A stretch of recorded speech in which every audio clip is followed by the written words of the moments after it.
My guest today is Charlie Botterill. He's a Hyrox world record holder and ambassador, pure sport and MyProtein athlete, and a budding entrepreneur at the age of 23. Charlie and I dig into a wide array of topics, including Charlie's remarkable first season and how he set the UK Hyrox world record, his sports background including football and pro cycling. We discuss the influence of trauma on athletic performance, Charlie's role as a Hyrox ambassador, if he would ever be tempted to take performance-enhancing drugs, Charlie's past struggles with an eating disorder, his previously untold off-season training secrets, the moral implications of performance enhancement, Charlie's thoughts on body image and the likeliness of PEDs in Hyrox, his unique approach to self-improvement, Charlie's list of 10 things he's going to do before he's 30, and the book he's writing and a few of the useful tools and concepts from it. Charlie is a fascinating individual. I thoroughly enjoyed our conversation, and I'm looking forward to seeing his progress over the next few years. I think he's going to go very far. Please enjoy and be inspired by my conversation with Charlie Botterill. Hey everyone, just a quickie before we get into the conversation. The podcast is always going to be free, so I'm never going to ask you to pay for anything. But if you could do me the kindness of subscribing and maybe leaving a review, that would mean the absolute world to me. Thank you and enjoy the episode. So Charlie, tell me, you've been making waves in Hyrox.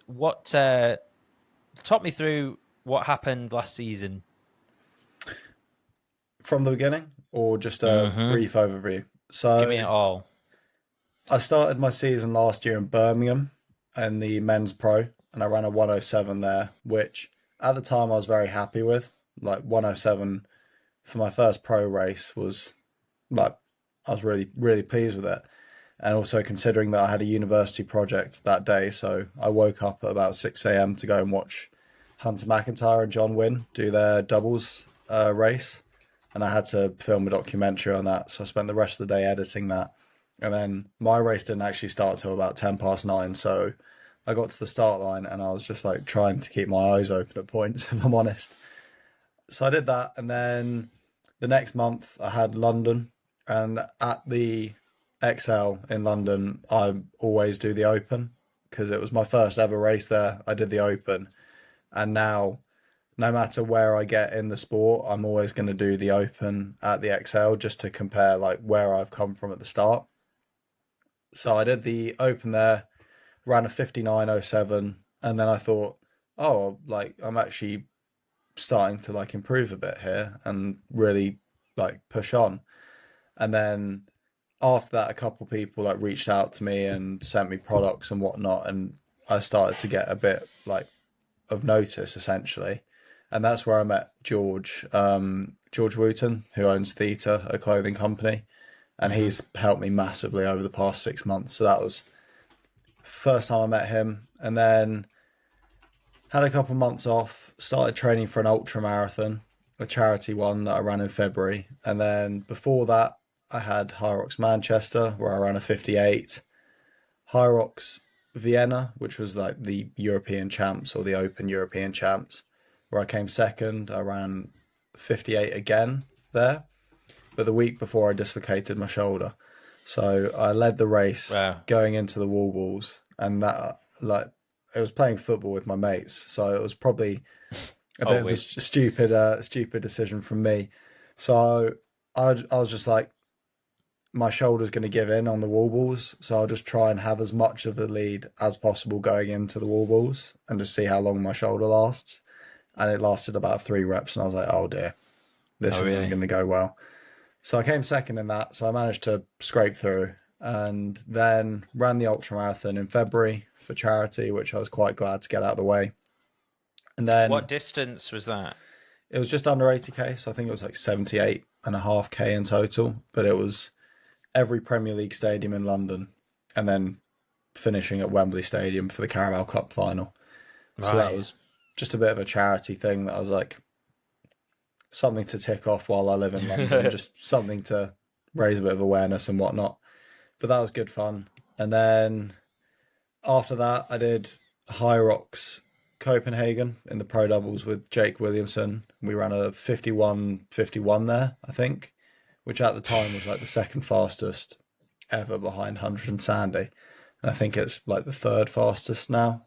And After that, Hyrox Rotterdam, which was just a bit. I went there to break the world record for my age group because I went with my friend Lucy Proctor.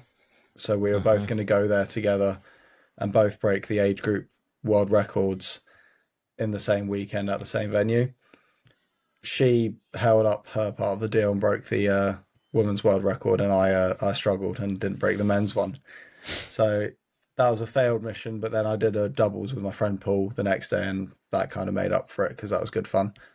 And then London, Hyrox London. So I did the men's pro on the Saturday night. I ran a 102, which I crossed the line and I was very annoyed about because the training leading up to it, I was like, I'm capable of 58, 57. And I crossed the line in 102 and I was like, I'm annoyed at this. So went home. I got home at about 1 o'clock in the morning. So going into the Sunday morning, didn't sleep because I'd had way too much caffeine before the race. But then I know that one. Oh yeah, it's just you just go to bed and you're like, I'm not sleeping tonight. Yeah. So I put on my Instagram story the next day. Oh, has anyone got an open ticket? I'm a bit angry. I just want to run again. And thankfully my friend Paul had an open ticket that he was getting rid of. So literally rolled out of bed, got some clothes on, had a bit of breakfast, had a can of Red Bull, went to Olympia again, and then I ran 56 in the Open the next day after that pro race and broke the age group world record. Amazing. And then it's also fastest time of anyone ever at a British race. So fastest time ever at a British race. Yeah, so the fastest solo time there's ever been at a British race, which I didn't realise until after someone said, oh, no one's ever done below 56 and a half minutes, which was quite cool. And then I did the relay the next day with my mates and we set the British record for that as well. So all in all, that was a good weekend. And then the whole aim was to crown the season off by winning the world age group world champs in Nice. But I got pretty severe cramp about 10 minutes in, and it was a horrible experience. I ran around in 110, but I could hardly do anything. I think the burpees took me 8 minutes, just because every time I jumped, my glute would just cramp up, and I was just there this is horrible. But I finished it because I had family come out, and I'm not just going to pull out because of some cramp. I'll finish it and say I'm done. And then that brings us to where we are now, the current season, been training hard and off season, and hopefully it all comes to fruition in Birmingham in 5.5 weeks' time. Wow. Yeah, what a season. Was that your first season as well, wasn't it? First full season. First full season. So my first ever Hyrox was November 2022. Gotcha. Right. So, and that season before, did you just do, how many races did you do? I finished 4 races. All of them were open races, apart from the World Champs, which was a pro race. So Birmingham was actually my second pro race. Right. But yeah, nothing really of note there. My first race I did a 113. And then I got my open time down to 104 in 4 or 5 months after that, and then came into this season. Yeah. Still quick. I heard you. I was listening to you talking to Greg on Rocks Live, and you mentioned cramp in was it in the doubles? Yeah. What have you addressed that? Is that a systemic thing, or is it a fatigue thing, a weakness? My issue with me is, it's a bit of an odd phrase, I'm a heavy sweater, but I'm also a very salty sweater. Anyone that's ever trained with me will know that within 10 minutes of a workout, it's literally pouring off of my face, and it's so difficult for me to stay adequately hydrated. And then also being a salty sweater, you need to get the electrolytes in as well. And before the Copenhagen race, I was quite ill the week before that, like Mm. some stomach issues and whatnot.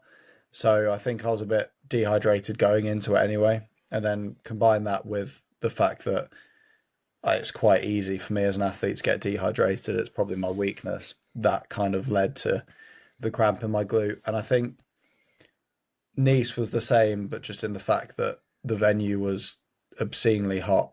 So it was just within like literally in my warm up, I was already just soaking, and I was like, this is Mm. going to be tough. And then I think the fact that it's my left glute probably stems from the fact that when I was injured a long, long time ago, I've still got some muscle imbalances from that, even though that's what, 7 or 8 years ago now. So it's kind of just, I've been doing a lot of like unilateral work, trying to make both sides of my body the same strength, but it's still like my left still lags behind my right hand side. So I think that's probably the main reasons for it. Yeah, I'm like super interested in it because, um, yeah, I'm a fellow cramp sufferer and a fellow. I was going to say feral then, a feral, sweaty, salty sweater. Definitely, I did a half marathon this year, and afterwards, my mate was like touching my head, You just get and the I little was, crystals. yeah, I was just like covered in like this white stuff. It would just look like sand, like white sand. But yeah, I'm the same. So it's constant work for me. I did a sim the other week, and I got about, I think it was lap 3 or 4, and like both of like my quads started locking up, and I'm running round, and I'm just like smacking my legs. I'm just trying not to fall over. Yeah, just trying to like, I don't know, just like wake them up, just like fuck off, stop like freaking out, because I've got like gels coming in, I've Mm. got electrolytes coming in, and then the other one that plagues me is like my my right calf. But I recently, similar to you, I noticed obviously it's one sided, but like I've got like a little bit of scar tissue, so I must have pulled it years ago, or I must have torn it years ago, and I'd not known about it. So it's useful knowing those things. But yeah, I think the thing is with cramp is like there's certain ones where you can get through it, Hmm. and there's ones that will just finish you. Oh yeah, and like the one I had in Nice was just on and off. Like 2 minutes, I'd be just hardly able to move. 1 minute, I'd feel like I'm on top of the world again, and then within another minute, I'd just be back where I was. So I think Mm, that was the issue. Like you see some of my run splits there, and like one of the, I think it was like the 6K, I did like a 3:30 something, and then the next one it was like 5 minutes, mm, and then the one after it was like three something again, just because it was just so on and off. The running was the easiest part, like when I mhm. was moving, but then the moment I stopped, it was just like unbearable. Yeah, I remember like cramping up. I think it was my first one. My first ever one was Birmingham last year, and cramping up, and then hitting the lunges. And I think you're similar to me because you're a bit more endurance based. I think you said your wall balls, is it your wall balls and your lunges are potentially your sort of weaker ones? I don't know if I heard that right. At the moment, it's the sleds, Oh, is um, it? Right, but okay. like the ergs is just my bread and butter. Really, the ergs are really Yeah. like every relay I've ever done. It's just Charlie, you can do the ski in the row kind of thing, just because that's where I'm strongest. Yeah.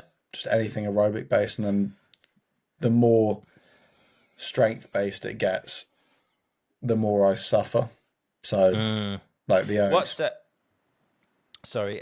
What about let's talk about your endurance background actually. So you're pro cycling. What what happened there? So, are we going to go all the way back to when I was a footballer, or just the cycling to Yeah, start with? scroll all the way back. So I was like started football when I was in the under sixes, under fives at my local football club, and gradually got more and more sort of skillful, is probably the best way to put it. Ended up at Reading in their academy as a goalkeeper. Spent a couple of years there. Decided I didn't want to be a goalkeeper anymore and moved outfield and up front for the most part, or the left wing as well. Got scouted by Brentford as a striker because I was the top goal scorer for Berkshire and Oxfordshire in my local league, which was quite exciting when I ended up there. Just unfortunately that didn't really work out just because I'm based in Oxford and Brentford are in London. So for my family to take me there 4 or 5 times a week probably wasn't the most effective use of their free time. So unfortunately that didn't work out.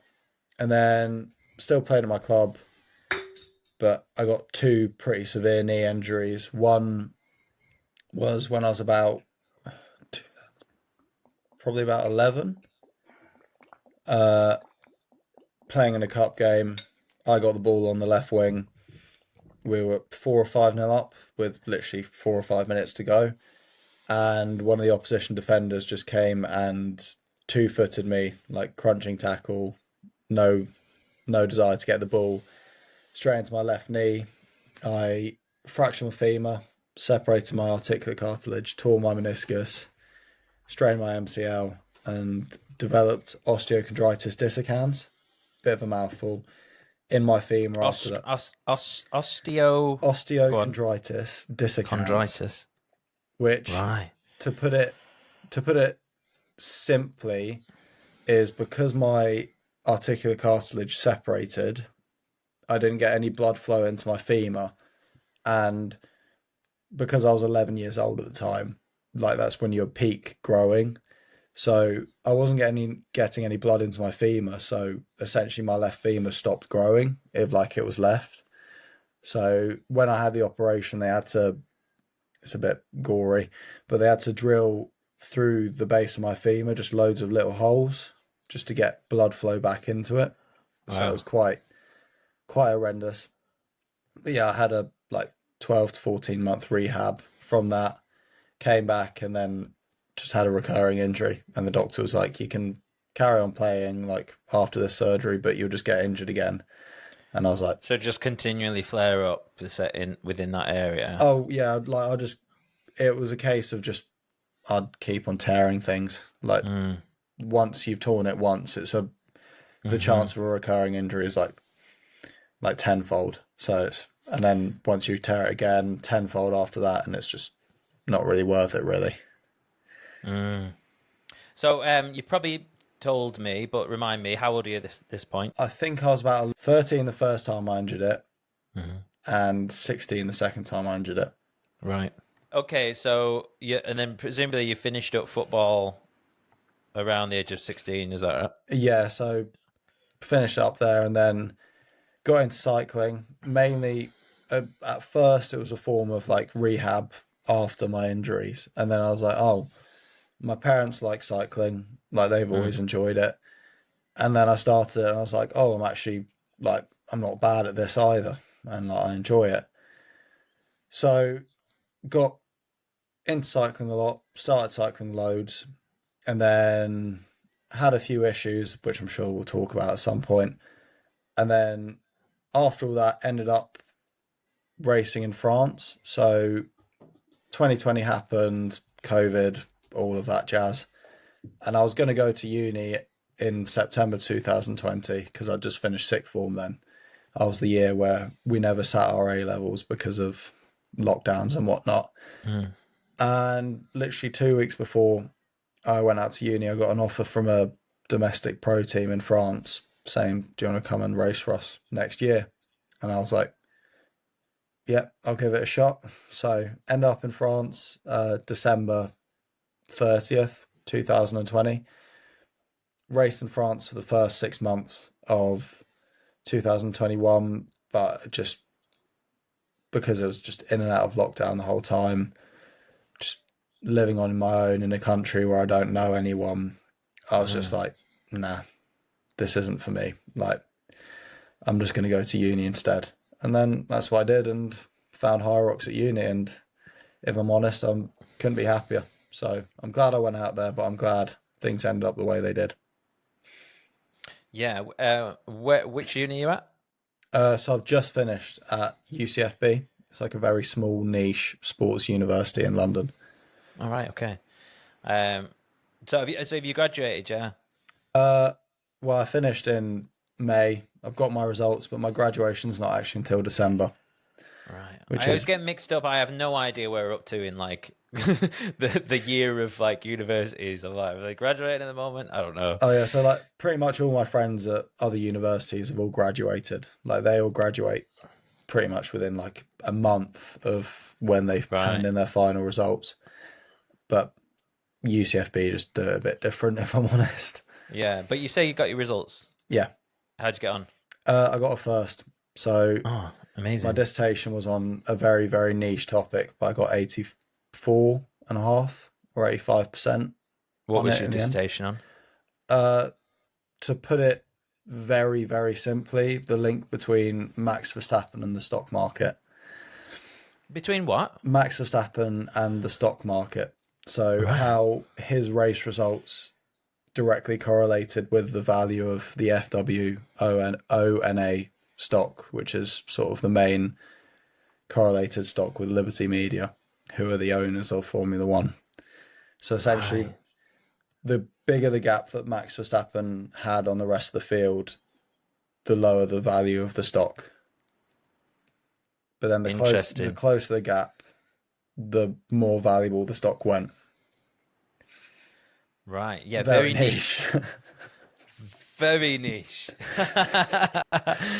Amazing. And tell me about like parents. Like you mentioned that they were into sport. Like I'm interested in that part of your background. Yeah, so I've got my dad, my stepdad, and my mum. Dad used to be in the parachute regiment in in the army, but Hmm. now he's really got into sport in later life now. So he always used to be a footballer and whatnot, and then was in the army and is now sort of trying to get into high rocks a bit. So I might have to do a doubles with him at some point. Mum's run 5 marathons, so she's always loved running. She's done Edinburgh, Berlin, not Berlin, Dublin. We were talking about Berlin yesterday. That's why I thought that. So Edinburgh, Dublin, London, New York, and Cardiff, I think, are the five that she's done. Mm. So the four home nations and New York. And then my stepdad, he's really into cycling. He's always liked cycling. He's been on so many different tours to like Mallorca and whatnot. Hmm. Mallorca, south of France, Italy, Spain, all over the place. So he really likes cycling. And then I think that's kind of always fostered me to get into sport. So, like, not necessarily the sports that they've been into, but it's like there's always been a passion for me to exercise, and there's always been a base and like a willingness to help me get into sport, really. Yeah, that's awesome. Um, Tell me about congratulations on your Hyrox ambassadorship. Oh, thank you. What's what's that involve being a Hyrox ambassador?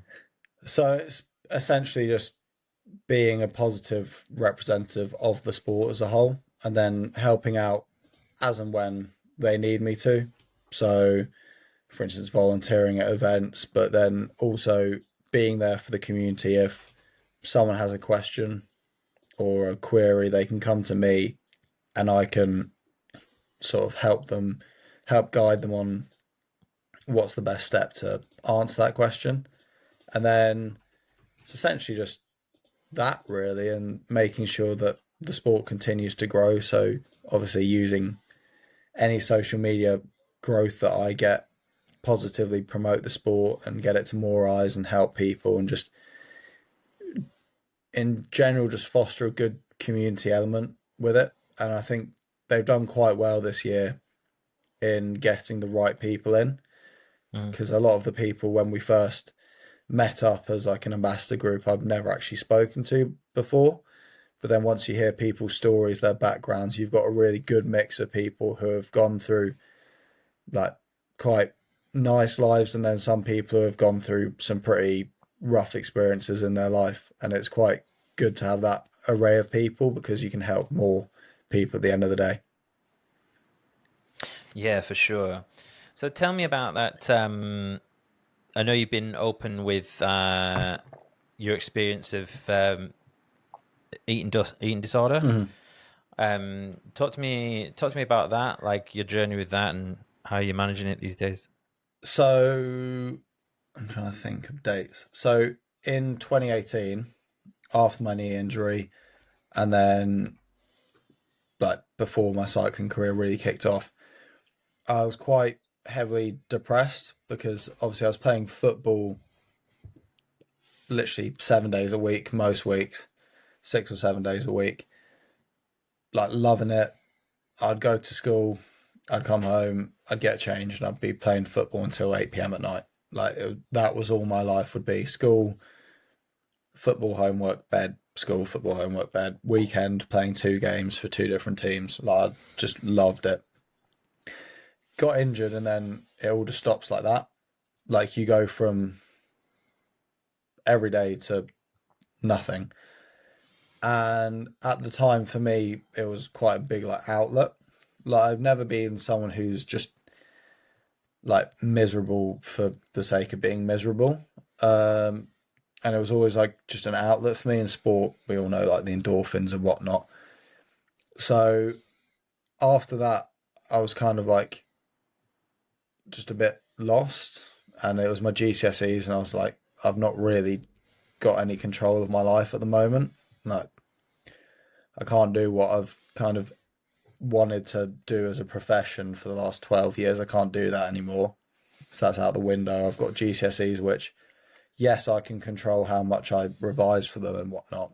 And looking back, GCSEs aren't anywhere near as stressful as being an adult. But looking back, and then I was like, I've got no control over my life, but the one thing you can control really is what you ate. And I was never really sure on, like, just looking back at it, I've never really been sure on how it got that bad. And there's like very few ways to describe how it went from just needing a bit more control in my life to me being in hospital. Because it, like, even me when I was in hospital was like, I shouldn't be here, but then it kind of just, it's a very hard set of thoughts to conceptualize. And I was there like, I have no idea how this is happening.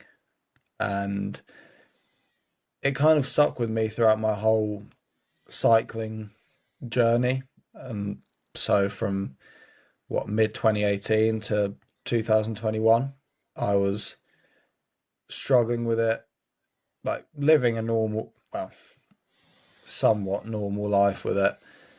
But it is the thing that prevented me from really making it as a professional cyclist because I just wasn't fueling correctly. Like I wouldn't really eat during the rides. I'd eat everything like in the house, not during the rides, but then for some reason I just wouldn't eat during them. And that really like curtailed my chances there. But then I went to uni, and it kind of, as much as people are a bit like, oh, uni, it's just drinking and whatnot.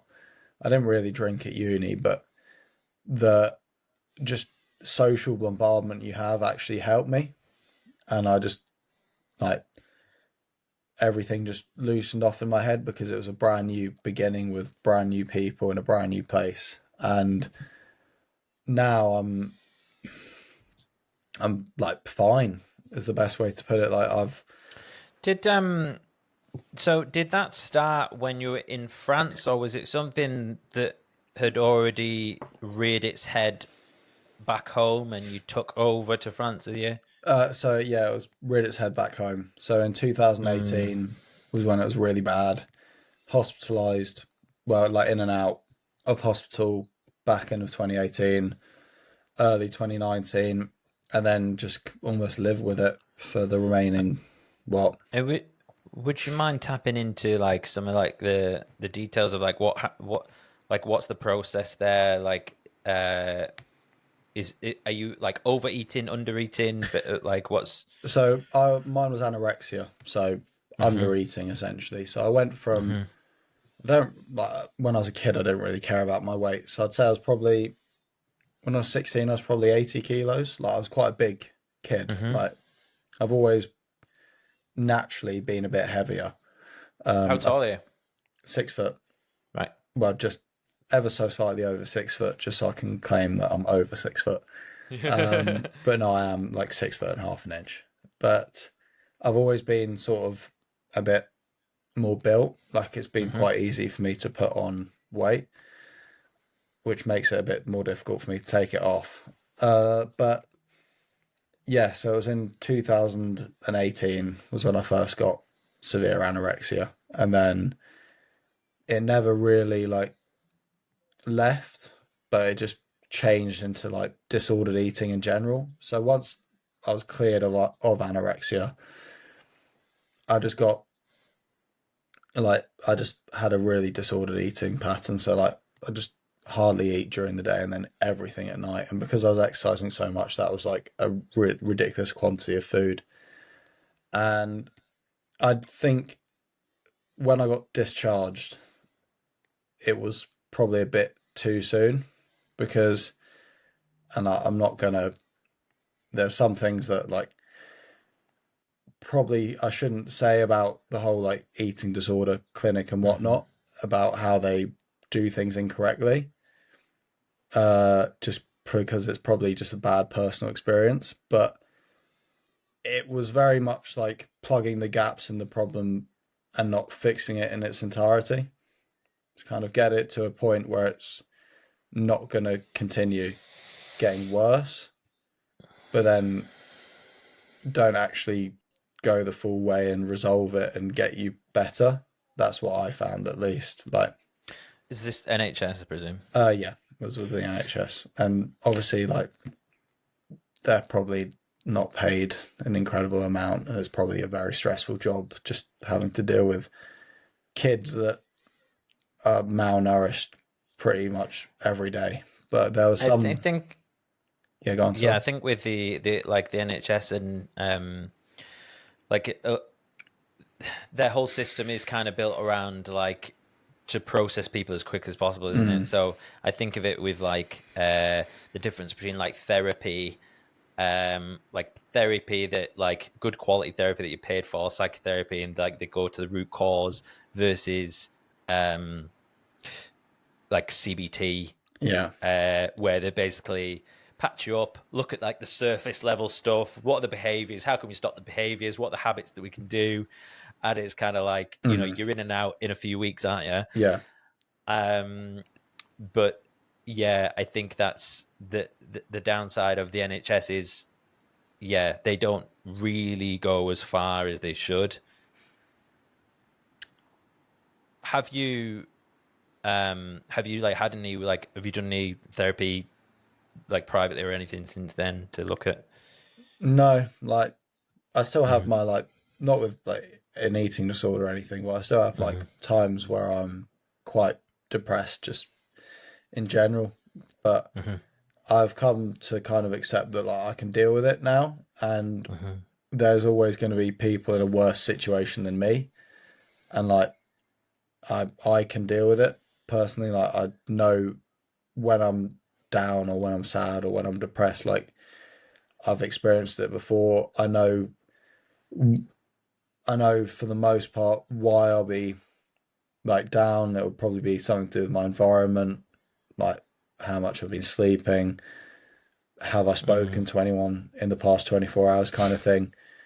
And then like I can fix it. So I've not really ever needed anything like privately. I've always been quite like what's the word? Quite just frontal with myself and being like, you can Like fix self-sufficient, yeah. yeah. Like you can fix it yourself.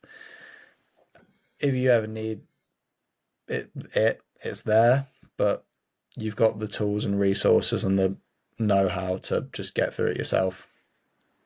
Yeah, I think like I'm a huge advocate for therapy. However, like give it does hammer you. So like if you're like like you are, you've got loads of things going on, and your life is moving like at a very fast pace. Like as if you've got the tools and the frameworks to be able to like get you through, then like and then that's okay if that makes sense in my opinion. Um, because yeah, like the work is usually a lot of work. Like I like quite similarly. So I went through a big change in my life, and decided to give up drinking, and then I got into all the self improvement stuff. Probably stuff that you found at like 18, 19, I found at 30. Yeah, just a bit later on and in life. and where am I going with this? And yeah, and I'd found like these things to be able to cope, and you find like tools and things. And then like just this year, I was kind of like, oh, maybe I feel great, but maybe I need to like maybe look at like that little resentment that I'm like stuffing down.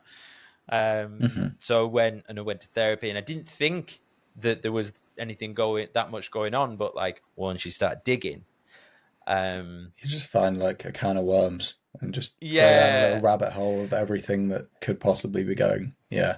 exactly, and it's kind of like you have to go backwards to go forwards with it. So first, when you do it, it's kind of like fucking hell, like why am I doing this?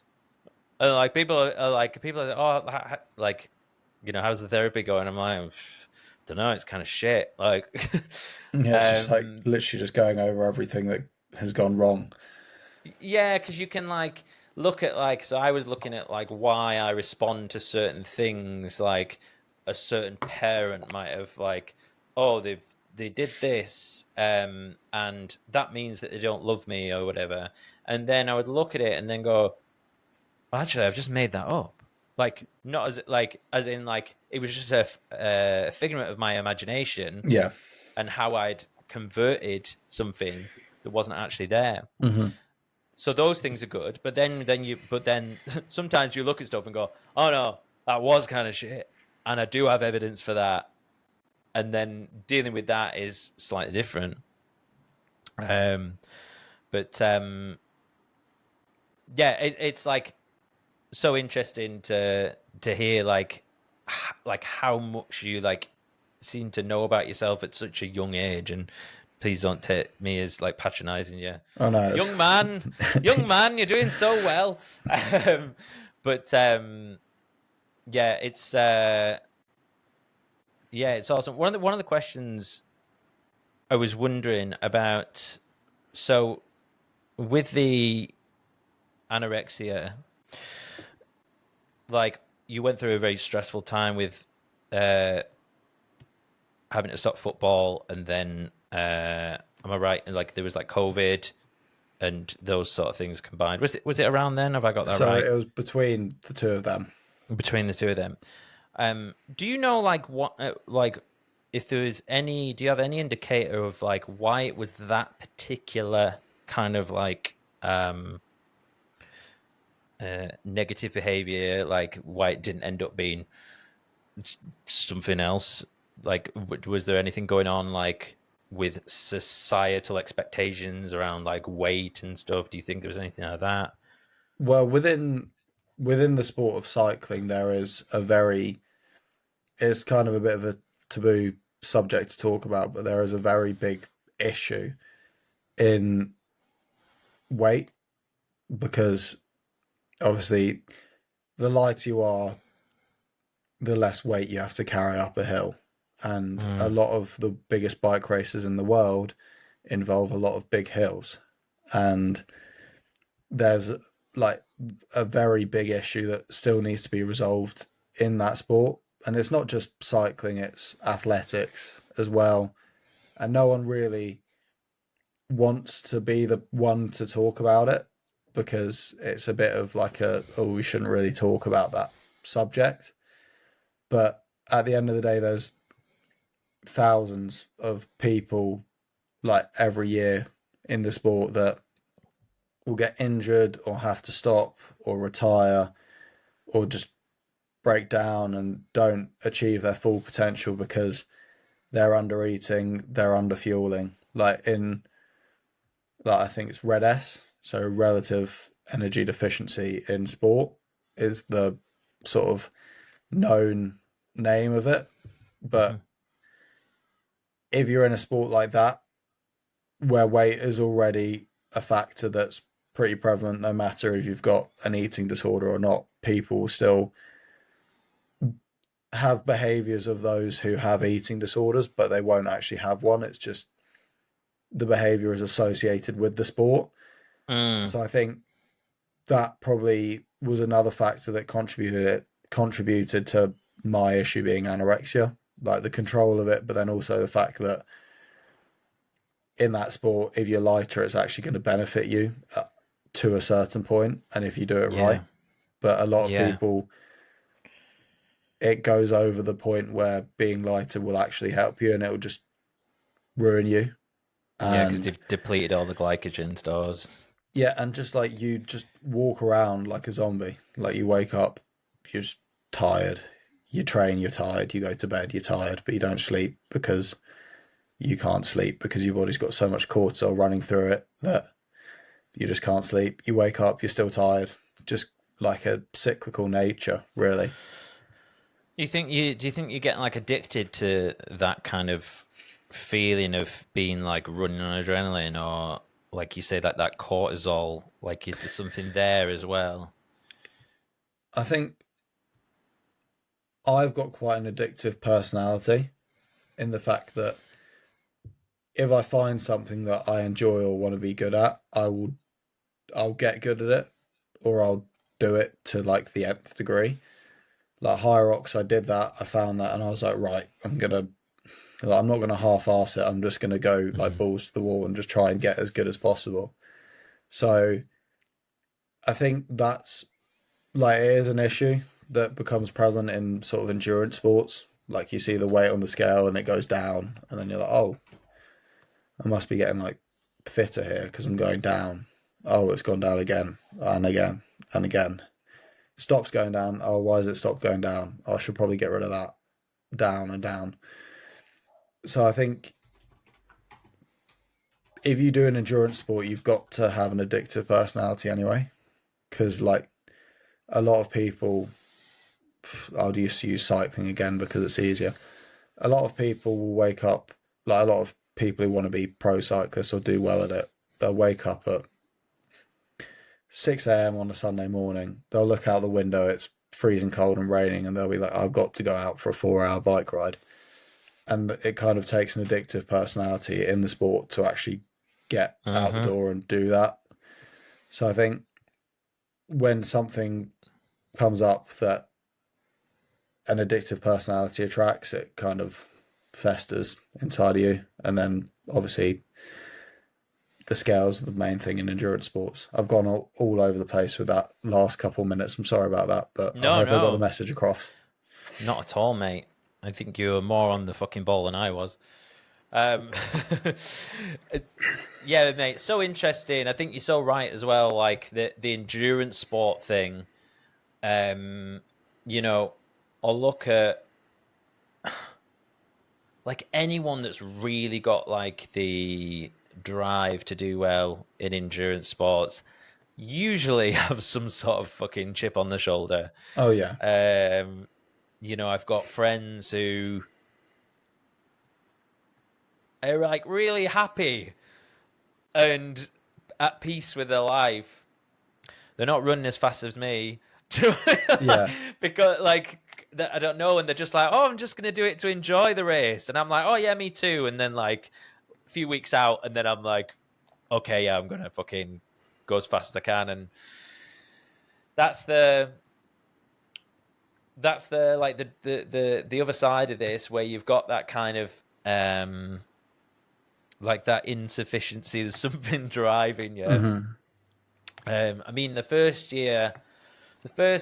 last year was my first year in Hyrox, And I think the fuel I was using to motivate me was very like somewhat toxic. It was kind of angry. Like, I'd been through some tough shit, and I was able to sort of harness that, like to push me forward. Mhm. But like, interested, like this year, like I've done this therapy, and I'm kind of much happier. So I've had to kind of like find a different kind of way of motivating myself than the fucking angry version, like the David Goggins Yeah. sort of style. So it's so interesting, but I think at the core of it, I've still got something driving me. Yeah, like I'm just trying to find on my laptop now as I'm talking. I did a university piece when I was at uni on the link between trauma, addiction, and high level performing athletes.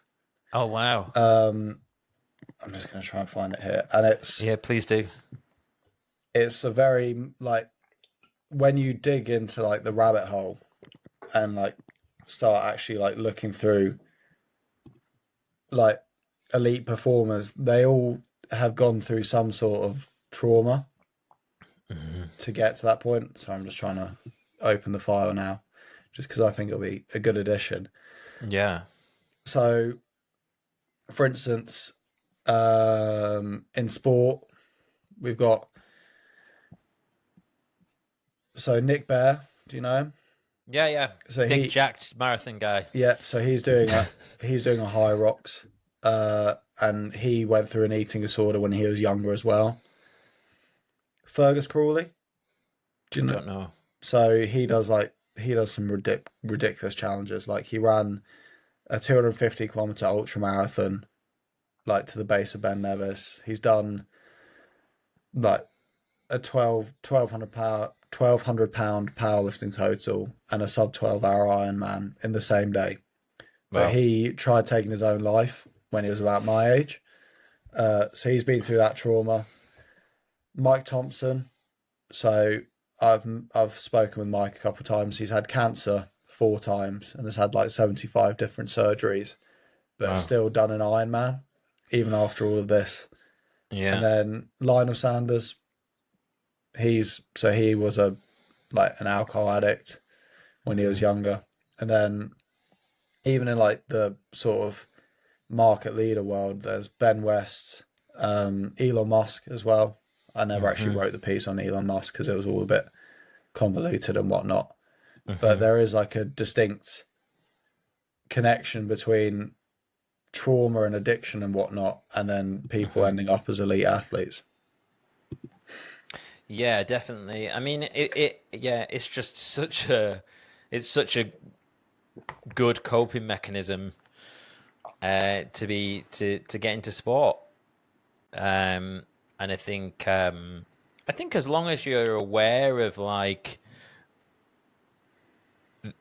that it is kind of like another addiction, but thankfully it's a good Yeah, addiction to an extent. As long as you've got that awareness, then you're not blindsided.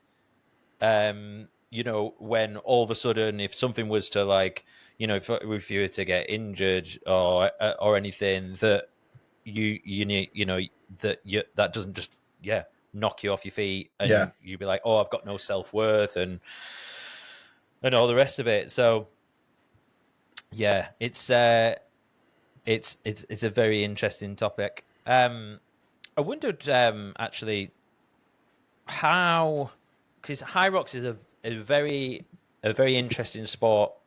Certainly for you to have like turned up in, because I was thinking about the body comp thing. How do you like, given like your history? How do you? Because like Hyrox there's a lot of vanity, there's a lot of shirts off, and all the rest of it. Uh, what are your thoughts on like the body image in Hyrox specifically? as in for performance or just the general sort of. All of it together, like you know, like, how do you feel? Like, an event? Are you the sort of person that will compare yourself? Do you feel like it's healthy because you've got more? It's more of a muscle mass thing rather than a, you know, starving yourself on a Mhm. bike type thing. Um, if it was a shirt on sport, I wouldn't complain. The only real reason I take my shirt off is because, like we mentioned earlier, I get really hot really quickly, and it's just one less thing that's going to keep me warm. Hmm. So, well, since I've done the sport, I've never really cared about how I look, because at the end of the day, you can look like an absolute brick shit house, like 6'5", massive, huge guns, but then can you run fast? Can you finish it? Like, can you finish it quick? Like, Hmm. that's the only metric, thankfully, is what time do you start and what time do you finish, and how long is that? That's the only metric that matters. Like, it doesn't really matter if you're, like, I've got like a mate Trav, like 5.5 foot. Doesn't matter if you're that. Doesn't matter if you're 6.5 foot. Doesn't matter if you're massive, skinny, whatever. Just all that matters is what time you finish. If you're being competitive. So I think the fact that you can take your top off has kind of brought in the whole sort of big, like, gym influencer type folk Hmm. Hmm. into the sport, just because it's like you can show your muscles.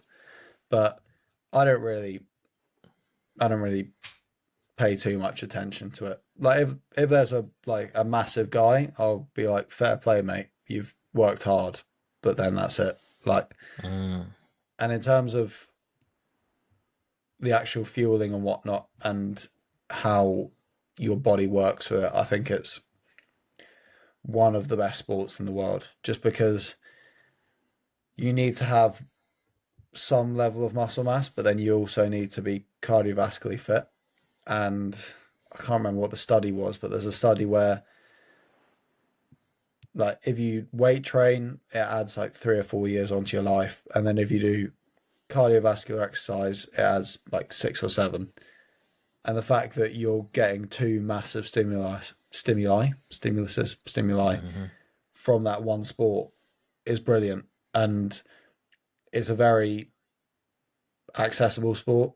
Like, yeah, you might not have a rowing machine at your gym or a ski erg or whatever, but if you've got some trainers, you can do burpees, you can do lunges, like, you can do whatever. And I think that's probably the best thing about it, just the accessibility and the fact that at the moment there is no defined body type. Like, there is no perfect physique. Like, if you look at the men's field, you've got Michael Sandback, who's like 91, 92 kilos, 6'3", just an absolute unit. And then James Kelly, who's 5'10", I think. Like, and they're pretty level. Dylan Scott, who's a bit slimmer, but then you just get, and then Hunter McIntyre, when he's racing heavy, like, he's just massive. There Hmm. is no defined body type, and then it's very similar in the women's field. Like, you've got shorter athletes, taller athletes, slimmer athletes, bigger athletes, but at the end of the day, it's fair game, really. Yeah, it's got. Do you know? I was thinking. That I was out and having a little walk last night, and it just popped into my head, and it was kind of simple or obvious, but I was like, it's kind of like mixed martial arts for like gym and endurance, because you've got all this combination of things, and I think that's why it's taken off. But obviously it's more accessible than MMA. Um, what are your thoughts on PEDs in Hyrox? That's a good question. That's a very, Mm. very good question. And do you know Mark Lewis? YouTube guy. Yeah. Yeah, So, I've seen him at a couple of high. I was actually on one of his videos once. My first Hyrox, pushing a sled like fucking knackered. I'm just Um, dying next to him. yeah. Um, so he spoke about this last, like, in one of his like last video, so don't really keep much track. And he's on TRT now, and he's like, I still want to do Hyroxes, but my times will not be official. And I think that's for like the general public, like that's completely fine, because I'm not going to point fingers and I'm not going to say names and whatever, but there is definitely people who are taking stuff when they're at an event, and you get that in every sport. Like people will be doing marathons, they'll be taking like performance enhancing drugs. Athletics, like just bodybuilders, a lot of people take sports enhancing drugs and won't say anything about it. They just keep it very quiet. Like I think it's considered like an epidemic in the UK, the amount of people taking steroids in just regular gym spaces. So if you would like, if you can openly admit, yep, I'm taking drugs, still race, still have your time there, but it won't be like I think it shouldn't be counted for anything. But then if you're actively looking to compete in like the Elite 15, for instance, and you're on some sort of drug that's enhancing your performance and you're trying to keep it secret, there's no space for that. And if anyone gets caught, like you shouldn't be able to compete again. Are they tested now? Because I'd heard that they were, but yeah. So at Nice, it was the top three in every, like top three finishers in every event, and then two random people like outside the top three, I think. But then I also heard somewhere that they tested them beforehand and whatnot. So that's what I know from it, and I think as the sport becomes more professionalized and as more money gets involved, the testing is going to become a bit more prevalent. And I don't think it'll ever get to the point where like the everyday athlete is getting tested. But I think if you're in and around the Elite 15, you should be completely prepared to get tested. Like in cycling, for instance, if you're in the World Tour, you have to declare your location every hour of the day so that WADA can come to your door or come to the restaurant where you're having like dinner with your family and ask you to do a drugs test on the spot. And I think eventually it will get to that point where there's out of competition testing just to make sure that an athlete isn't doing drugs and then weaning off of them into an event. So I think, as unfortunate as it is, like there has to be testing because there's always going to be people that try and find holes in the system and try and get through the net. But it's just part and parcel of sport. It always has been since drugs became prevalent, and it always will be, if I'm honest. and how does that make you feel? Where like I think you mentioned that like your goal this year is to get into the Elite 15. And you're like training your fucking ass off, and you're thinking, okay, that guy's on them, that guy's on them. One, how does it make you feel? And two, just like, would you ever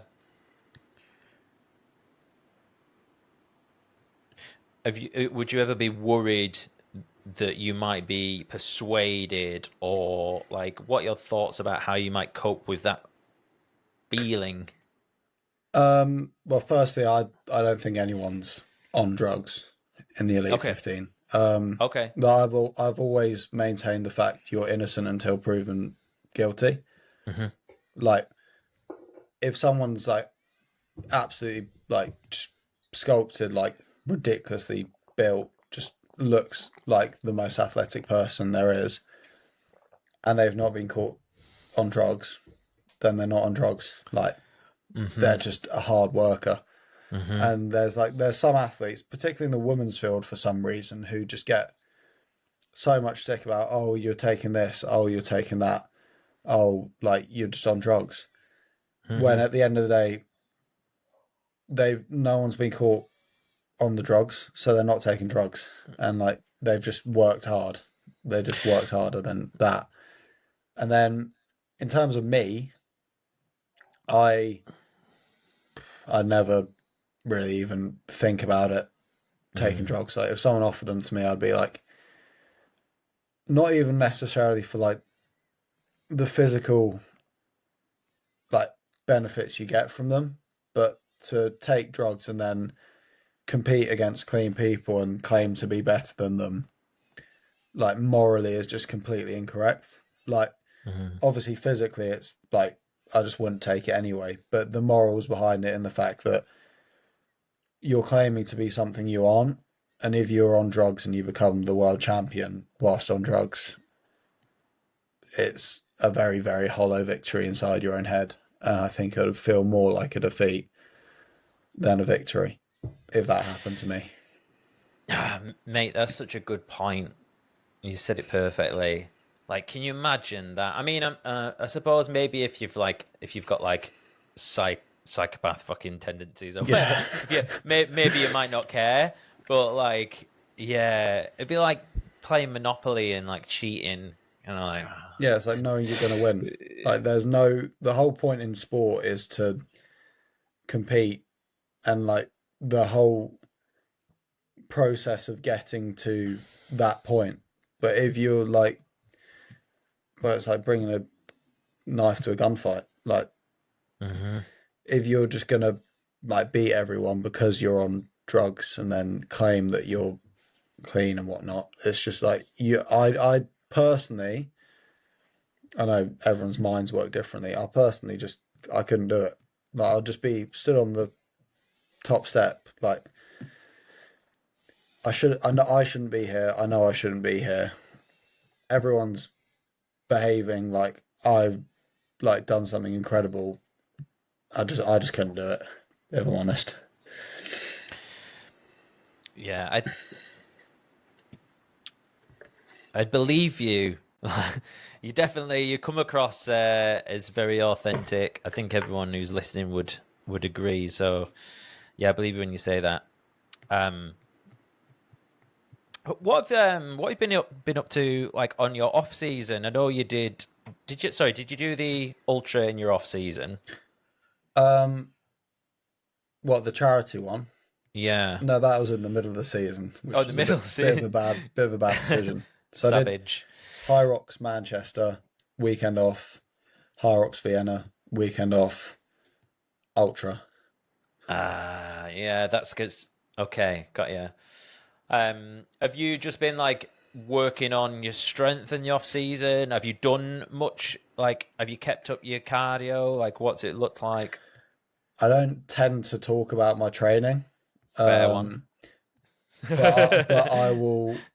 I'll just be completely open on here because I've kind of accepted the fact that everyone's going to find out about your training one day or another, and it's educating others, so I may as Don't well. feel pressured. Oh no, so like I've kind of identified my weaknesses, and my weakness coming from an endurance background has always been my strength. So I've put a heavy emphasis on improving my overall strength, but then also my engine. So I bulked up a bit, got up to about 93 or like 93, 94 kilos, and then just really have like hammered home a high end strength. But then How much also, of an increase was that on your finishing weight from last season? so last year I was 86 kilos, between Okay. 85 and 86. In London, I was at 85 kilos, which is probably optimal for me. Yeah. Maybe a bit too light. Um, but I've put a heavy emphasis on that, but then also a heavy emphasis on sort of, I've always been a massive advocate on double threshold days and threshold work. Not like going into the red, like a sustained sort of Norwegian method of training. And I've just really emphasized that in the off season. And like I had a bit of a testing block these last couple of days just to kind of see where my like strength fatigue is, and like it's all starting to come together. Like I just hit it's pretty like puny numbers compared to some people I know, but like a 3 rep max and a 4 rep max in the deadlift. Then yesterday I had a double threshold session, which was kind of aimed at pushing the needle forward and seeing how my body actually responds now after all this. What's a double threshold session, by the way? So it's originally from like the Norwegians because they, like, I think they've got a population of like 3.8 million, but it's the highest gold medals per capita of any nation in the world. And one of their main training methodologies is double threshold. So it's 2 threshold sessions in one day, but it's a very sustained threshold. So it's not like you're gasping for air kind of level. It's very much like controlled. And I've always been a massive advocate for it. And so what, in terms of like maybe like heart rate zones, how would that look? So, well, I'll just go over what I did yesterday. So I did 5 by 8 minutes on the assault bike, and my heart rate, my morning threshold is always a bit easier than my evening threshold, as in like it's the lower end. So my heart rate averaged like 168 for the 4 efforts, and in a Hyrox, my average heart rate's about 190. So like zone 3, Like low Ish. zone 4. Like low zone 4. Okay. and then in the evening I did 8 by 1k. So the first session that was off of 2 minutes recovery, so 8 minutes on, 2 minutes off. And then yesterday I did 8 by 1k with 1 minute recovery. And that was aimed at kind of being a bit quicker. So just going through the gears. And I aim to have about 8 hours between the two of those sessions. And then and have you been doing those sessions off season, do you say? yes, but in a sort of more extensive manner. So I'll combine them into one a lot of the time, but then it's always a very controlled effort. So like I did one on Saturday 2 weeks ago, and I banked like an hour and 20 minutes at threshold intensity. And that's my main training methodology, but then I'm also a zone 2 merchant. Like everyone always like harps on about it, but I've been an advocate for it since about 2017, 2016, like when I first got into cycling. And I think that's probably the best thing that's happened for me, and like allowing me to just go like progress more and more onwards is just I'm constantly increasing that base of the pyramid, and it just allows you to build higher up. So training's been good, just a lot of zone 2, a lot of threshold, a lot of high end strength, and it's all kind of coming into one now with like compromised work. And then hopefully in Birmingham and Poznan the weekend after, I can put it all to good use. And so you've not been doing like much like sprinting type intervals, anything like that? Not really sprinting.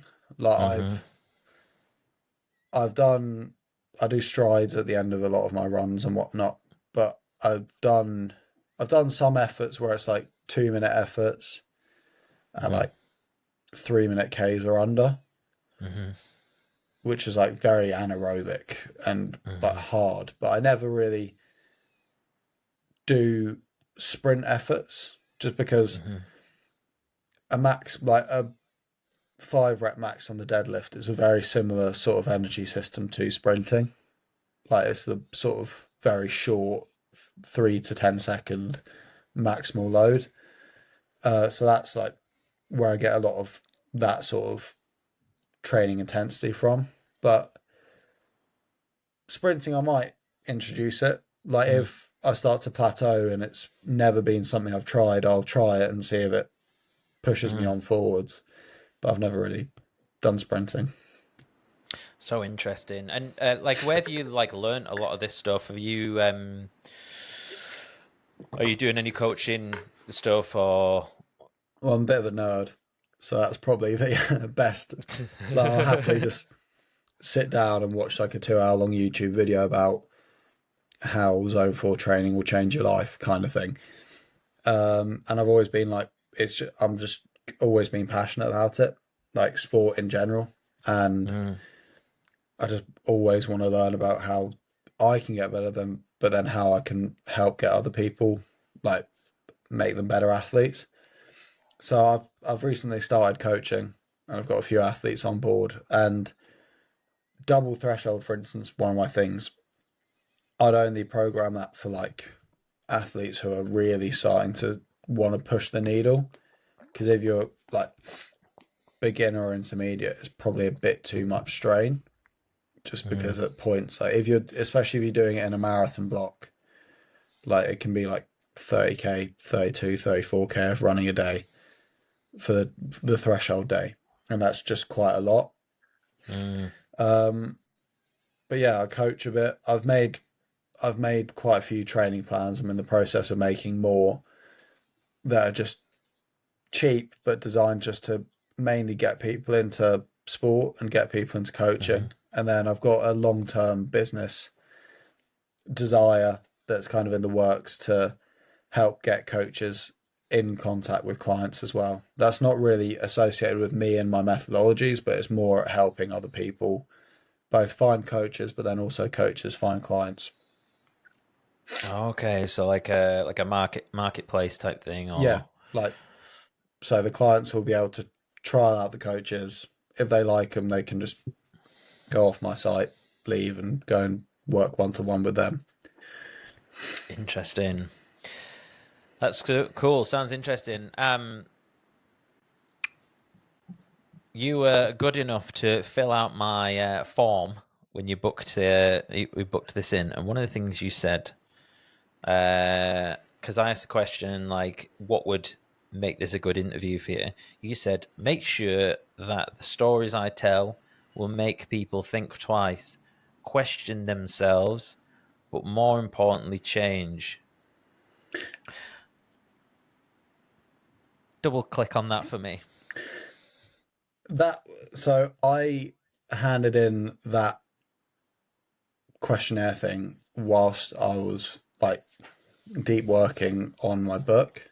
So I'm writing it's essentially a self-improvement book, but it's kind of collating knowledge and theories and experiences from all the like best people in the industries, like in the world, on how you can make the most of your time, but then also how you can make the most of the people's time around you. So how you can just benefit others as well.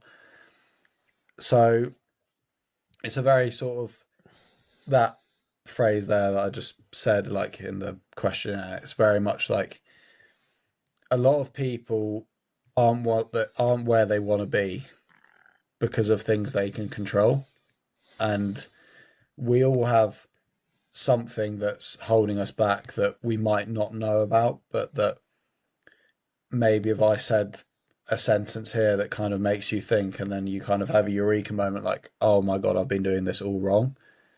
So that's the whole like, think twice, like, oh, what am I doing that could be more efficient, and change to make what I'm doing more efficient.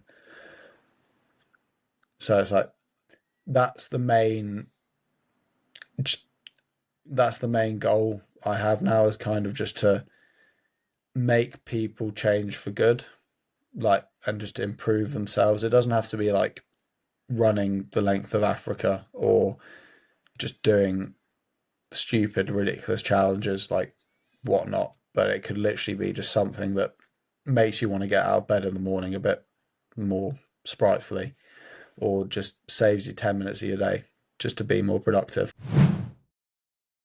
The book you're writing at the moment, you said it's about time. Would you like tap into some of the concepts and stuff that you're exploring? So the initial whole element of it was 4 rules that I've kind of lived my life by, to put it simply. Like, people who know me will just be like rolling their eyes like, oh, here he goes again. So it's 4 rules: the 3 second rule, the 5 minute rule, the 30 minute rule, and the 48 hour rule. And then 4 concepts around semi-related to them, and then within that 35, I think it is at the moment, different lessons from different people about just different things. So the 3 second rule, like, I've got it all on my drive here. I've just got my phone up just to go through Good it. So lad.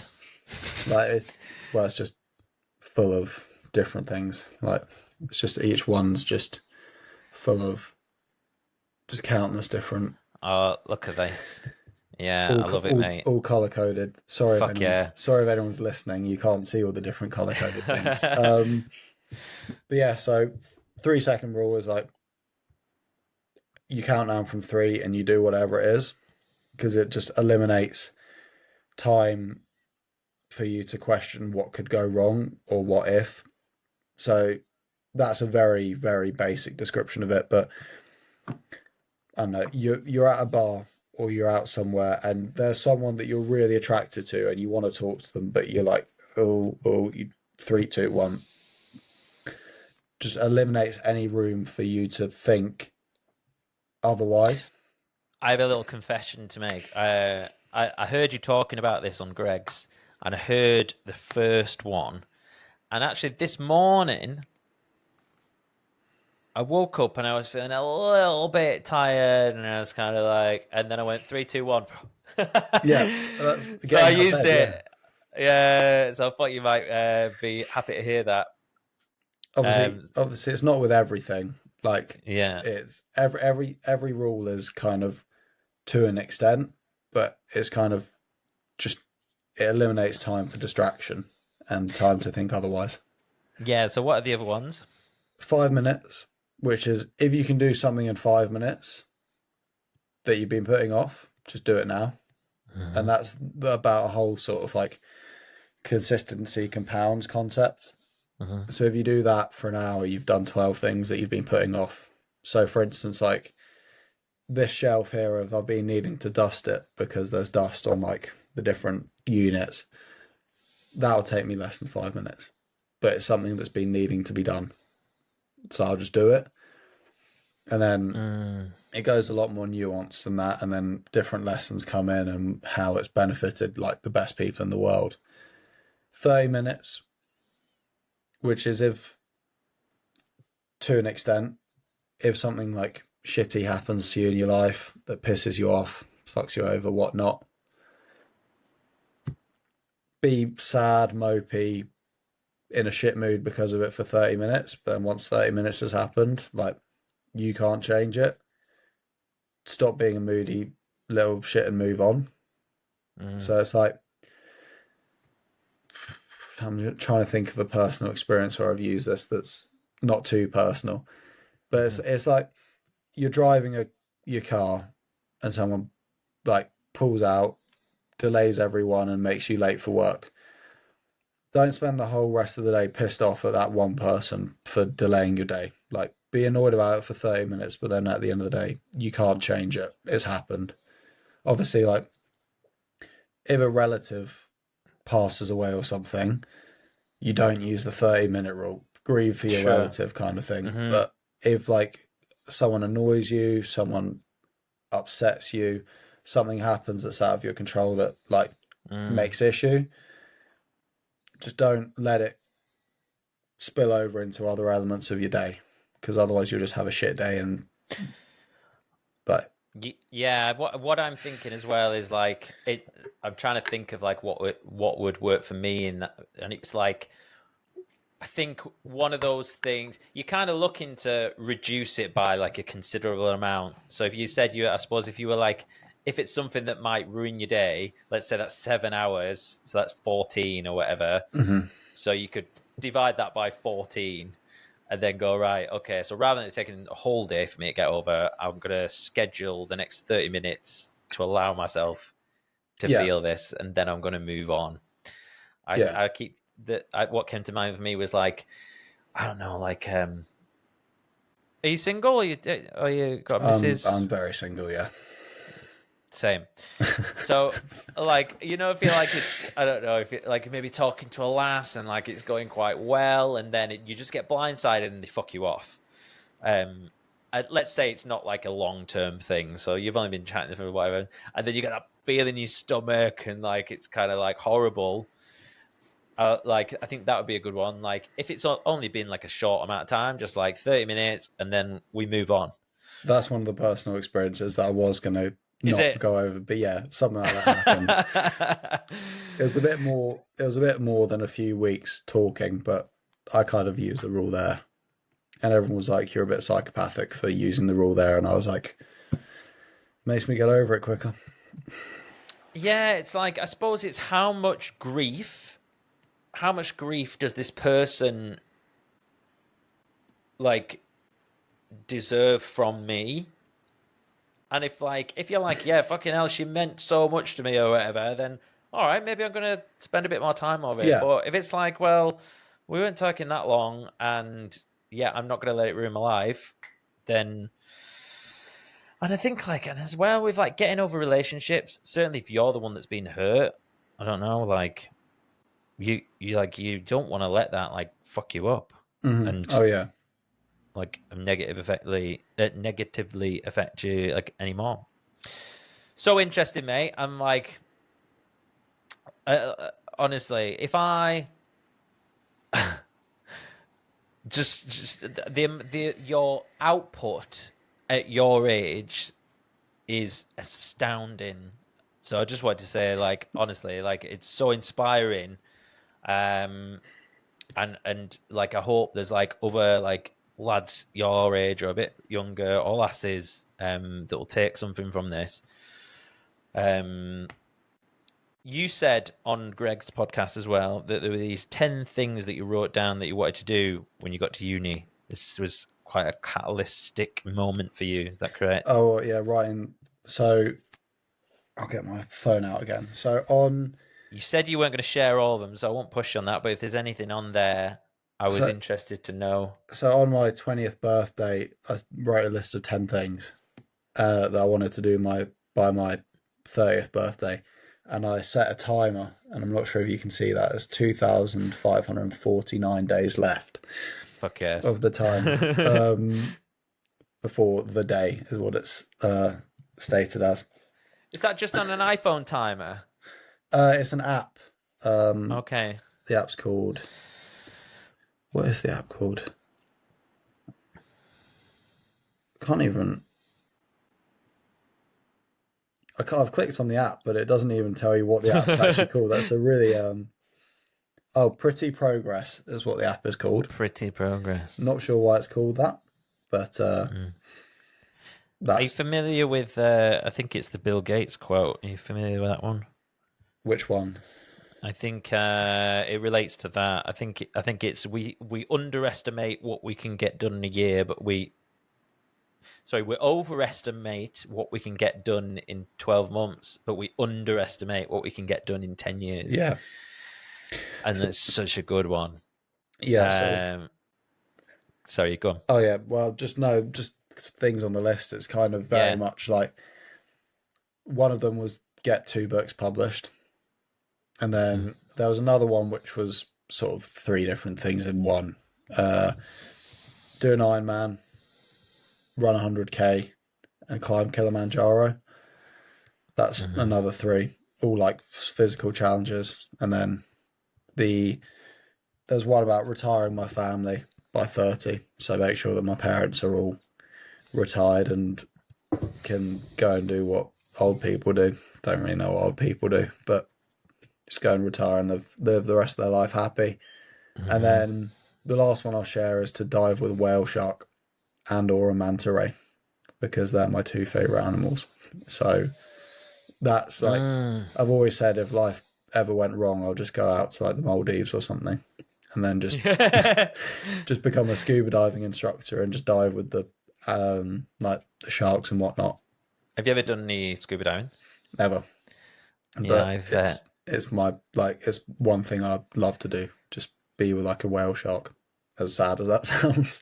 Yeah, it's cool. I did. I got my license when I was out in Thailand.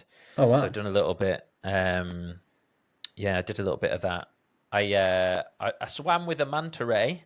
That's You've ticked off one item on I've my ticked list one of then. them off. Yeah, that was and it was quite amazing actually. I was taking a 3-day boat, like in Indonesia. I went on this boat, and you slept on the deck. It was like this for 3 days to get to the island of Komodo, where the only place in the world where the Komodo dragons are. Mm-hmm. And like, yeah, when we were out there, we like all these manta rays, and then yeah, I'll have to find it. I've got a picture of me like in the water, like I've swum down and I'm kind of with it, but like, That's so wicked. yeah, so that was cool. The only thing is about scuba diving with me is I always get sore ears. I think like I get water trapped in my ears, so it ends up being quite painful. But yeah, Kilimanjaro. I'd like to do that. I'll come with you. We'll go out there in like a couple of years' time. Yeah, let's do it. That's what like one I've been thinking of as well. So yeah, I love it. Was that all 10? Did you get all 10 on Oh there? no, that wasn't all 10. Quite a lot. That was like 4 because 3 of them came in at once. Oh yeah, I didn't know if you were saying 3 in 1 or 1 in 3. Yeah. Okay. And then I would have done Everest instead of Kilimanjaro, but then I kind of thought about the risk to reward. Like, too many people have climbed Everest now for it to be like, it's still an insane feat, but for it to be like an insane feat, but then the likelihood of you dying is a bit too high. So it's like, I'll leave that to like the really like experienced climbers, but I'm just gonna go and do Kilimanjaro because it's a bit easier. Yeah, I've still got the Everest thing still like creeps in my head every now and then. I've got like I used to have like a mild obsession with it, just always watching documentaries and stuff. But I feel like Kilimanjaro is like definitely more attainable and cheaper. Yeah, substantially cheaper. A lot of money to be able to do Everest, haven't you? Yeah. I've already mentioned that I think you're like super impressive human being, everything that you're doing at the moment, your Hyrox, like your business pursuits, your book writing. Do you find time for fun, joy, or play? I'm very much like, I enjoy, as much of a cop out as it sounds, I enjoy what I do. Like, obviously it can be stressful at times, but I do enjoy it.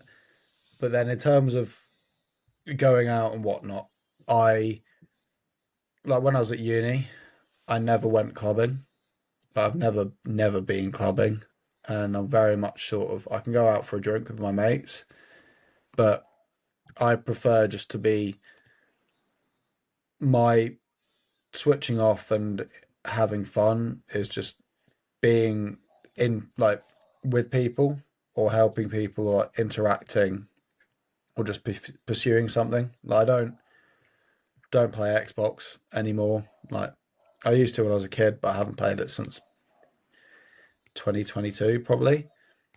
Like, I don't watch TV series. I can't really tell you the last TV series I ever watched, if I'm honest. It was probably Breaking Bad with my dad back in like 2018. I recently rewatched it actually. So I think it's pretty much the only one I've ever finished, I think. That and Salvation, which was one about like a meteor that was coming to Earth. It was pretty awful, if I'm honest. You're not seen Game of Thrones? No. I got to season 8 of The Walking Dead, but I was like, okay, that's about it. That's all I can really hack. It's just kind of flogging a dead horse now. So I do switch off, but being a single person, it's quite difficult. And since I've just left uni now, like, a lot of my friends are all over the place. And being up in Birmingham at the moment, I'm moving home in, well, I'm home at the moment, but I'm moving home in December time. Like, sorry, home is London. home's Oxford. Home's Oxford. Went to uni in London. My dad lives in London. Yeah. But at the moment, I live in Birmingham. But I'm moving. Why did you move to Birmingham? I moved up there for work, Okay. but I'm not in that job anymore. So I'm kind of waiting my lease out. Right, okay. So yeah, I moved up there in just after uni. But And like for Hyrox, Forder's gym, I'm sure you've probably heard of it. It's like the best training environment I've ever been in. So I'll be in Oxford at home, but I still drive up to there on Monday nights when I train there because it's south of Birmingham near Redditch. So it's only actually like a 90-minute, 80-minute drive for me. And once a week, I'll happily do that just because I like it. But yeah, so I don't really have an off button, and I don't switch off a lot, which is probably not great, but I do value time with people in a more relaxed environment, like at the pub or something, even if I don't really drink that much. Yeah, mate. I'm very similar in like, other than the fact that you're absolutely fucking crushing it in Hyrox, but like, I would probably have a very similar response. I literally had the same conversation with someone this morning, actually. And I'm like, yeah, like the fun thing. I'm like, yeah, like training's fun. Like, Oh, that's my dog. so, He, and he's really old, so he coughs a bit funny. So if you can hear oh, that, I'm sorry. no, it's fine.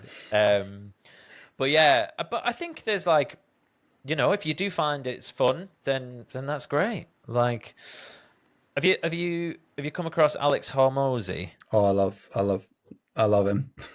Yeah, I thought you I might love what he say, goes on about. yeah. I mean, that's his whole thing, right? His fun is making money. His fun is working, and yeah, not everyone is able to get on board with it, but I certainly think like periodization is good for this sort of thing. So many concepts can come back to training, can't they? Like, Oh yeah, it's really good for like looking at things like that, and you think, right, well, right now, like my whole focus has been like towards Birmingham. So after Birmingham, I'll have a bit of time off, to have a bit of fun or whatever, and then I'll go again for doubles in Manchester in January. January, yeah. So, yeah, I think periodizing these things are useful. when are you racing in Birmingham? Like what? Which day? Saturday. In the Open? Yes. Because I'm doing the Pro one on the Saturday evening. So if I'm there, I'll come and give you a Oh, bit nice. give you a bit of support. Yeah, please do. Yeah, yeah. Come for the lunges. Go on, Chase. The worst bit. Penultimate bit is Yeah. always the worst bit. Yeah. I think I might be staying over both days. So yeah. Likewise, I'll try and stick around to watch your race. All right, mate. Well, we shall start to wrap this up now. What about, other than getting into the Elite 15 and all the things that you've already told us about, have you got any plans on the horizon that we haven't spoken about? Would specific to Hyrox or just Anything? not really anything concrete. Like I want to do a pretty mental challenge next summer. Uh, which is one of two things. One's a bit more toned down, but it's still pretty bonkers, and the other's very, very bonkers. So the toned down one is do a marathon around um do a marathon around Hampden Park in Scotland, then the Okay. Millennium Stadium in Wales, and then um Wembley Stadium in England. So 3 marathons around them, but in a day. Oh, right. Okay. It's a bit like the Three Peaks, but Yeah, so start on the clock midnight in Scotland, drive down to Wales, get to Wales, do the marathon there, drive into Wembley, do the marathon there, all before the day ends. savage. So 125k. Have you scheduled this in yet, or is this just on the? that's like very much like I've worked out the logistics and it's possible, just because thankfully the traffic from Scotland to Wales at like 4 o'clock in the morning isn't too bad on the weekends. So I've kind of scheduled that could work, but then a more like extreme version that would require some funding. Like both these will be done for charity, but then a more extreme version that would require a little bit more funding is 3 continents in 24 hours. So, but I want to finish it in England, which is Three continents in 24 hours. so I had a look on flight timings and whatnot, and I want to finish it in England just because I live in England, and it's just finishing in London, something that big would just be quite monumental if it got a bit of support. So it was Cairo, Istanbul, England. But it would be very risky in the fact that you'd need to run a quick first marathon to get on the flight in time for the second one. You'd need to run a quick second one to get on the flight in time to get to the UK. And it's very much like you need to give yourself 4 hours to do, like under 4 hours to do the first one. Organized with like the airport security. Can I just get through the airport straight away onto this flight, like no delays? Just so it would essentially need a bit of backing and a bit of help from an airline company. But that's like that's kind of like the big dream, sort of. That's Be cool. the first person to do that. My Protein will pay for it, won't they? Yeah, get like My Protein or Red Bull involved. Or just a private charter, someone that can just fly a jet for me. Are you am I Protein sponsoring you at the moment? Or It's like it's like a smaller deal. Like it could materialize into something a bit bigger, but it's kind of just a bit more like kind of like mutual affiliate type thing. Yeah, so I still get kickback from it, and I get like monthly income from it, but it's a bit more of like just a starter deal, and then if I make it into the Elite 15, though, it'll probably get better from there. So cool, mate. I love your enthusiasm. I love like all the stuff that you got in the pipeline, and can't wait to watch it all happen. Touch wood. Where should I direct people? Your Instagram, website, anything like that? Yeah, so I'm only really active on Instagram, and it's Charlie_EFMB. So the EFMB are my initials. So just follow me on there, and then DMs are always open. Without sounding very arrogant, I get a lot of DMs, and I'm very bad at keeping up with them. So expect a couple of days reply time for some people, just because I try to stay off my phone as much as possible, just because I don't really like social media, but I kind of understand that it's pretty vital in today's society. But yeah, that's where you can find me. Awesome. Yeah, they don't make any like decent tools for managing your inbox, which really annoys me. Like, because they could. Oh yeah. Like, if they wanted to, they could be like, right, show all unread, put them into a tag. You know, like why they don't offer that is. Oh, you can see all the unread on Instagram if you go to the top right corner and press filter. Yeah, you can do that, can't you? But my one keeps on glitching, so I have to constantly refresh it. Otherwise, not all the some messages just disappear. Right. And and then I can only actually read the message if I actively go onto the person's account. Oh, really? Press message, and then it pops up. So some people I've probably got messages from like a month ago, and they've just not appeared. Instagram's so glitchy.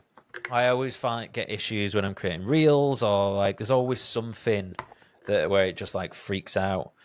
I think I was thinking, yeah, you can do the show unread, but like, what's the issue that I have? I always think like followers and following or something like that. Yeah, but like, I wish I could be like, when I open one, I'm like, oh, okay, right, just put that in. Like, like star it and like push it to the top or something Oh like yeah, that. like a priorities list almost. Because I can mark it as unread, and I can pin, and I can. Can you put a pin next to it? But it doesn't actually pin it at the top. Something Yeah. like that. Sound like a right old fart. Right, mate. I'll let you go. Have a good weekend. Perfect. Thank you very much for the call, Jace. Yeah. Take care, mate. See you in a bit. Bye. Hey guys, it's me. Thank you so much for watching that episode, and congratulations for making it all the way to the end. I really appreciate it. A few things before you get going. If you haven't already, please do subscribe. And if you enjoyed this episode, the kindest thing you can do for me is to share it with a friend or family member. Don't forget to check out the show notes for links to both my guests and myself. And if you made it this far, why don't you drop me a DM?